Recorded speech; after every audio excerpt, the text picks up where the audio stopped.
ಅನ್ಯಾಯ ನೀವೇ ಹೇಳಿ ನೋಡಿ ಅಧ್ಯಕ್ಷರೇ. ಇಲ್ಲಿ ಬೇರೆ ಯಾರು ಅಲ್ಲ ಕೊಲೆ ಮಾಡಿರೋದು. ಸರ್ಕಾರ ಯಾವ ರೀತಿ ಹೇಳ್ತೀನಿ ನಾನು. ಸರ್ಕಾರದ ಮೇಲೆ ಸುಪಾರಿ ತಗೊಂತದೆ ನಾನು ಹೇಳ್ತೇನೆ. ನಿಮ್ಮ ಬಿಜೆಪಿ ಸರ್ಕಾರ ಇಡಿ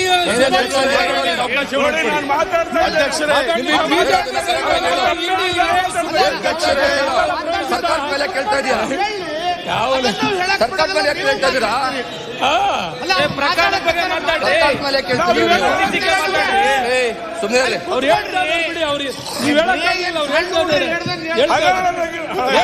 ಕರೆಕ್ಟ್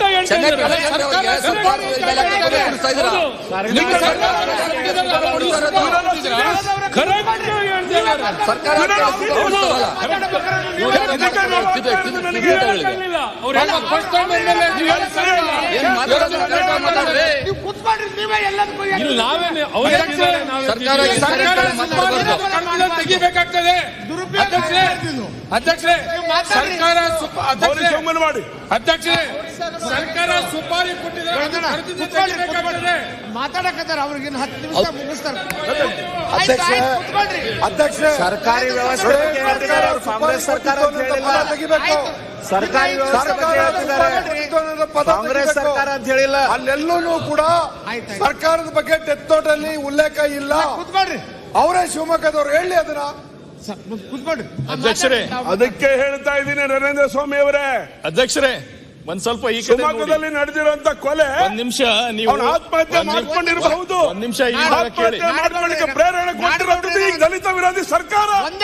ಒಂದ್ ನಿಮಿಷ ತಡ್ರಿ ಹೇಳ್ರಿ.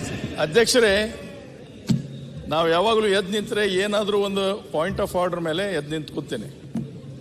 ನೀವು ನಿಯಮ 69 ಅಡಿಯಲ್ಲಿ ಇದನ್ನ ಚರ್ಚೆಗೆ ತೆಗೆದುಕೊಂಡಿದ್ದೀರಿ. ಕಾಲ ನಿಗದಿ ಮಾಡಿದಿರಿ. ಇವತ್ತು 3 ದಿವಸ ಆಯ್ತು. ಅದಕ್ಕೆ ಬೇರೆಯವ್ರ ಎಲ್ಲ ಲೀಡರ್ಸ್ ಆಫ್ ದ ಅಪೋಸಿಷನ್ ಏನ್ ಮಾತಾಡಬೇಕು ಮಾತಾಡಿದ್ದಾರೆ. ಬೇಗ ಮುಖ್ಯಮಂತ್ರಿ ಅವ್ರದ್ದು ಅದಕ್ಕೆ ಉತ್ತರ ಕೊಡ್ತಾರೆ. ಮುಗಿಸ್ರಿ ಇದನ್ನ ಏನಂತೆ ತೌಡ್ ಕೊಟ್ಟು ಕೆಲಸ ಮಾಡಕ್ ಕೂತೀವ ಇಲ್ಲಿ. ಬೇರೆ ಏನು ಕೆಲಸ ಇಲ್ಲ ನಮಗೆ. ಏನ್ ಸ್ವಾಮಿ ಇದು?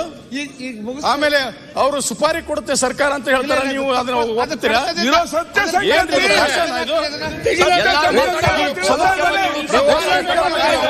ಟೀಕೆ ಮಾಡೋದು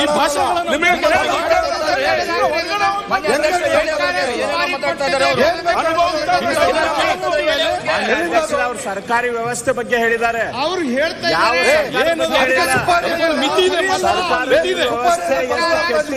ಯಾವ ಪರಿಸ್ಥಿತಿ ಬಂದಿದೆ ಅವ್ರು ಬೆಳಕು ಚೆಲ್ತಾ ಇದ್ದಾರೆ. ಕಾಂಗ್ರೆಸ್ ಸರ್ಕಾರ ಅಂತ ಹೇಳಿದಾರ.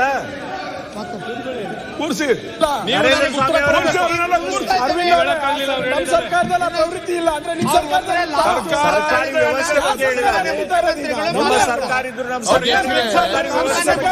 ಸರ್ಕಾರಿ ವಿರುದ್ಧ ಮಾತಾಡಬಾರ್ದು ಅಂತ ಸರ್ಕಾರಿ ವ್ಯವಸ್ಥೆ ಕೊಡ್ತಾರೆ. ಅವ್ರ ಮುಖದ ಸನ್ಮಾನ್ಯ ಮುಖ್ಯಮಂತ್ರಿ ಅಧ್ಯಕ್ಷರನ್ನ ಹೇಳುವಂತದ್ದು ತಾತ್ಪರ್ಯ. ನೋಡಿ ಇಲ್ಲಿ ಎಲ್ಲಾ ಸದಸ್ಯರು ಇಲ್ಲೇನ್ ಕೂತೀವಿ ಬಹಳ ಜವಾಬ್ದಾರಿಯಾಗಿರ್ತಕ್ಕಂತಹ ಸದಸ್ಯರು ಬಂದಿದ್ದೇವೆ. ಇಲ್ಲಿ ಹರಟೆ ಹೊಡೆಯಕ್ ಬಂದಿಲ್ಲ.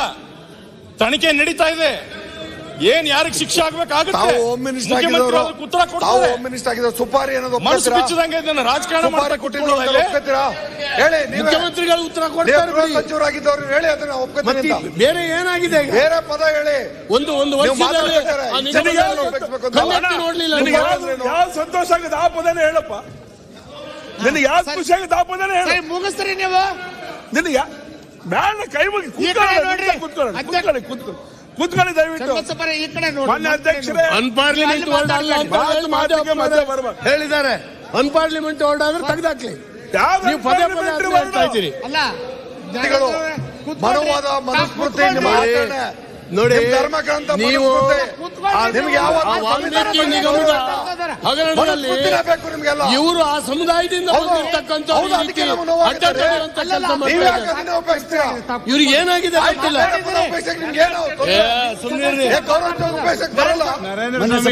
ಮಾದಿಗ ಅಂತ ಉಪಯೋಗ ನಿಮ್ಮ ಸಂಘಟನೆ ಮಾಡ್ತಾ ಇದ್ದಾರೆ. ಜಾತಿ ಮತ್ತೆ ಸಂಘರ್ಷ ಇಟ್ಟಿಲ್ಲ. ಅವ್ರಿಗೆ ಮೀಸಲಾತಿ ಕೊಡ್ತಾ ಇಲ್ಲ. ಒಂದ್ ಕಡೆ ಸಂಘಟನೆ ಸಂವಿಧಾನದಲ್ಲಿ ಮೀಸಲಾತಿ ಅದನ್ನ ಸಂವಿಧಾನದಲ್ಲಿ ಬಿಟ್ಬಿಟ್ಟು ಇಲ್ಲಿ ಬಂದಿದೆ. ದಲಿತ ಅಂತಕ್ಕಂಥದ್ದನ್ನ ಅದನ್ನ ಎಲ್ಲರೂ ಆಯ್ತು ಬಿಡು ಬೊಮ್ಮಣ್ಣ. ಬೊಮ್ಮಣ್ಣ, ಆಯ್ತು ಬಿಡು ಬೊಮ್ಮಣ್ಣ. ಆಯ್ತು ಬಿಡು. ಪದಪ್ರಯೋಗಗಳ ಬಗ್ಗೆ ನಿಮ್ ಸದಸ್ಯರು ಮೊದಲು ಎಲ್ಲರಿಗಿಂತ ಅವರೇ ಜಾಸ್ತಿ ಮಾತಾಡಿರೋದು. ನಾನು ಅದಕ್ಕೆ ಹೇಳಿದೆ, ತಾವ್ ಮಾತಾಡ್ರಿ ಯಾವ 3 ತನಿಖಾ ಸಂಸ್ಥೆಗಳು ಮಾತಾಡ್ರಿ ಯಾವ 3 ತನಿಖಾ ಸಂಸ್ಥೆಗಳು ತನಿಖೆಯನ್ನು ನಡೆಸ್ತಾ ಇದೆ, ಆ ತನಿಖೆಗೆ ಅಡ್ಡ ಬರುವಂತ ಸಂಗತಿಗಳನ್ನ ನಾನು ಮಾತಾಡ್ತಾ ಏ ಇಲ್ಲ. ಚನ್ನೋಣ ಒಂದ್ ನಿಮಿಷ ಇರು, ಒಂದ್ ನಿಮಿಷ ಚನ್ನೋರೆ, ಒಂದ್ ನಿಮಿಷ. ಏನ್ ಸರ್ ಅಧ್ಯಕ್ಷರೇ? ಸಭಾಧ್ಯಕ್ಷರೇ, ಈ ಸುಪಾರಿ ಅಂದ್ರೆ ಏನು? ಅದನ್ನ ತೆಗೆಸಾಕಿ ಅಲ್ಲ, ಏನ್ ಸುಪಾರಿ ಅಂದ್ರೆ ಏನು? ಹಾಕ್ಸಿದವಿ ನಮ್ಗೆ ಅರ್ಥ ಆಗಿಲ್ಲ. ಏನ್ ಸುಪಾರಿ ಅಂದ್ರೆ ಏನು? ಇನ್ನು ಸ್ಟಾರ್ಟ್ ಮಾಡಿದಷ್ಟೇ ಏನು ಅಂತ ಹೇಳ್ತಾರೆ. ಇದು ಪಾರ್ಲಿಮೆಂಟರಿ ಅದನ್ನು ಉತ್ತರ ಕೊಡ್ಲಿಕ್ಕೆ ನಾನು ಕೇಳ್ತಾ ಇರೋದು ಪಾರ್ಲಿಮೆಂಟ್ ಸನ್ಮಾನ್ಯ ಸುಪಾರಿ ಅಂದ್ರೆ ಏನು? ಅದಕ್ಕೆ ಡೆಫಿನಿಷನ್ ಕೊಡ್ಬೇಕು ಫಸ್ಟ್. ವಾಟ್ ಈಸ್ ಸುಪಾರಿ?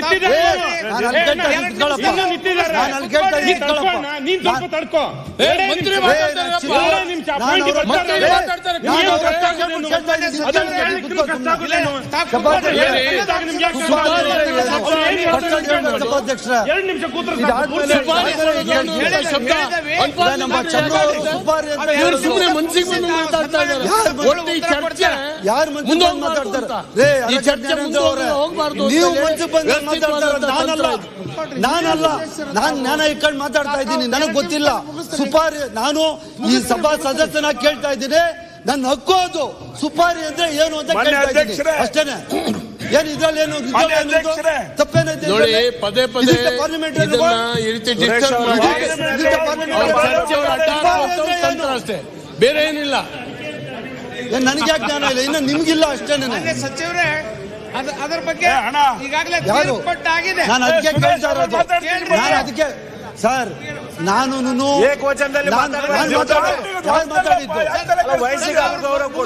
ಎಲ್ಲೆಲ್ಲೋ ಹೋಗ್ಬೇಡಿ. ನಾನು ಅತ್ಯಂತ ಗೌರವಯುತವಾಗಿ ಕೇಳ್ತಾ ಇದ್ದೀನಿ.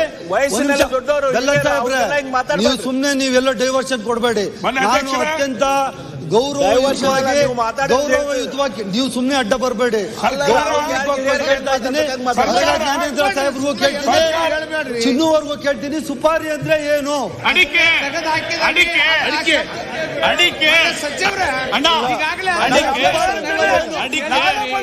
ಕೇಳಿಸ್ತಾರೆ ಅದೇನು ಅಂತ. ಯಾವ್ದು ಬಾಂಬೆ ಭಾಷೆ? ಬಾಂಬೆ ಭಾಷೆ ಯಾವ್ದು? What is this? ಏನ್ ನಡೀತಾ ಇದೆ ಇದಕ್ಕೂ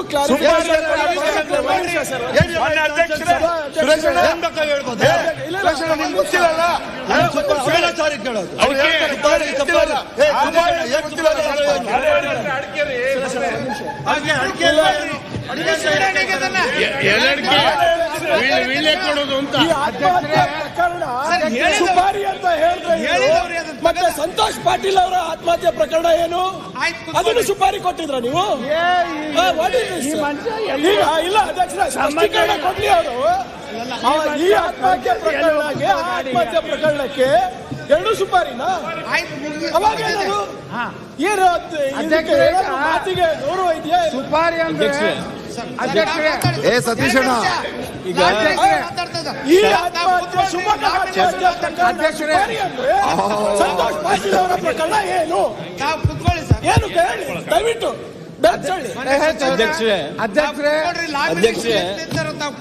ಅಧ್ಯಕ್ಷರೇ, ಈ ಸುಪಾರಿ ಶಬ್ದದ ಬಗ್ಗೆ ಅದು ಪಾರ್ಲಿಮೆಂಟರಿ ಶಬ್ದ ಹೌದು ಅಲ್ಲೋ? ಒಂದ್ ಸೆಕೆಂಡ್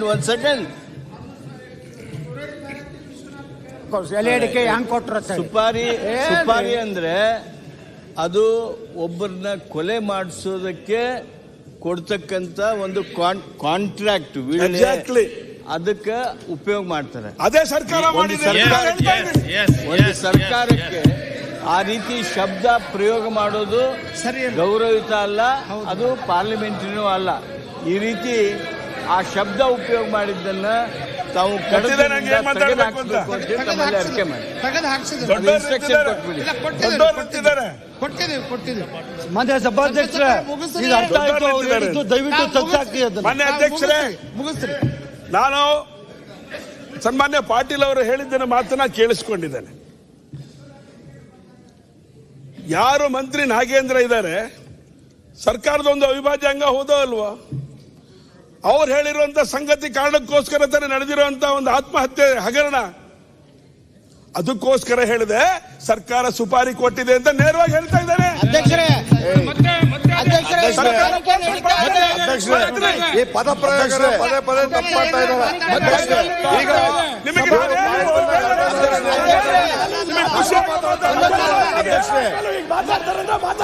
ಸರಿಯಾದ ಕ್ರಮ ಅಲ್ಲ.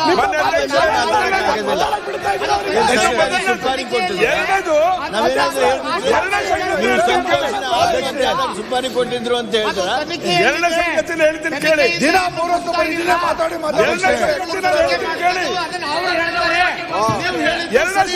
ಹೇಳಿದ್ರೆ ನೀವು ಹೇಳಿದ್ದು ಸರಿ ನಾವಿದ್ರೆ ದಲಿತ ವಿರೋಧಿ ಸರ್ಕಾರದ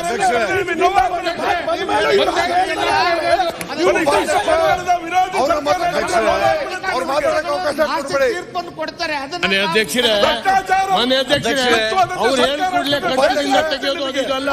ಈ ಸದನದಲ್ಲಿ ನೂರಾರು ಬಾರಿ ಈ ಶಬ್ದಗಳು ಉಪಯೋಗ ಆಗಿದೆ. ನಾವೆಲ್ಲ ಕೂತಿದ್ದೀವಿ ಸದನದಲ್ಲಿ. ಆಗಿದೆ ಅವ್ರು ತೆಗೆದು ನೋಡಿ, ಹಿಂದಿನ ದಾಖಲೆತ್ತೇನೆ. ನೀವು ಹೇಳ್ಕೊಡ್ಲೆ ಅವ್ರು ಹೇಳಿದ ತಕ್ಷಣ ಸರ್ಕಾರಕ್ಕೆ ಆಗಲ್ಲ ಅಂತ ಕೂಡಲೇ ಆ ಶಬ್ದಗಳನ್ನ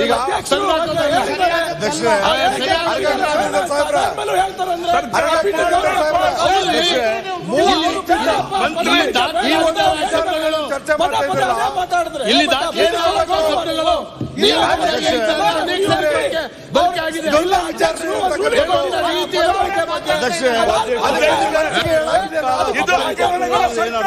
ಅಂತ ಹೇಳಿದ್ರೆ ತಪ್ಪಾಗುತ್ತೆ. ಅಧ್ಯಕ್ಷರೇ,